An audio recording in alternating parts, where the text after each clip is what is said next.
Hello viewers, আসসালামু আলাইকুম। তোমরা সবাই কেমন আছো কমেন্টে জানিয়ে দিও। আশা করি সবাই ভালো আছো। আজ আমি সেল কাপ মাছ রান্না করব নতুন আলু এবং পেঁয়াজ কলি দিয়ে।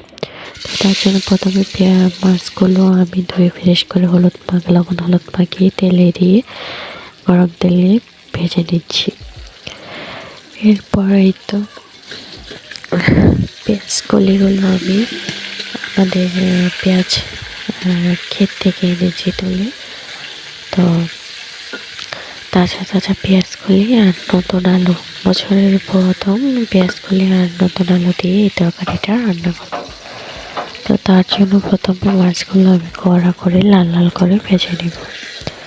এদিকে আমার প্রায় মাছ ভাজা শেষ। আমি এখন এক এক করে মাছগুলো সব তুলে নিচ্ছি।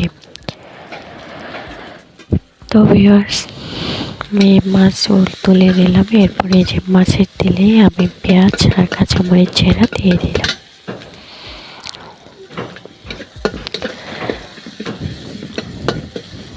এরপরে আমি পেঁয়াজ কাঁচামরিচগুলো দিয়ে আমি তেলে ভালো করে আনিয়ে পানি দিয়ে দিয়েছি। এরপর হলুদ গুঁড়ো আর মরিচ গুঁড়ো আর স্বাদ মতো লবণ আর আদা রসুন জিরা বাটা পেস্ট দিয়ে দিলাম। তো সব কিছু দেওয়া প্রায় হয়ে গেছে। এখন আমি এই যে ভালো করে মশলাটাকে কষিয়ে নিচ্ছি।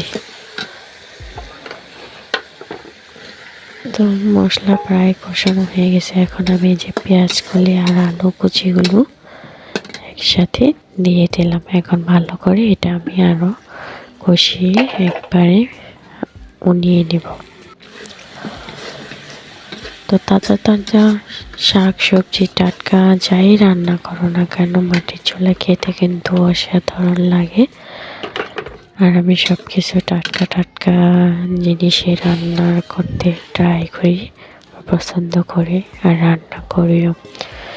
তো এদিকে ওইগুলো হয়ে গেছিলো কষানোর ভেতরে পেঁয়াজ কলি আর আলু সেদ্ধ হয়ে গেছে।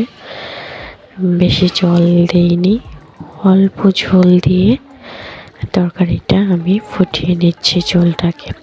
তো এদিকে প্রায় হয়ে গেছে। এখন আমি ধনিয়া পাতাগুলো কুচি করা ছিল সেগুলো দিয়ে দিলাম।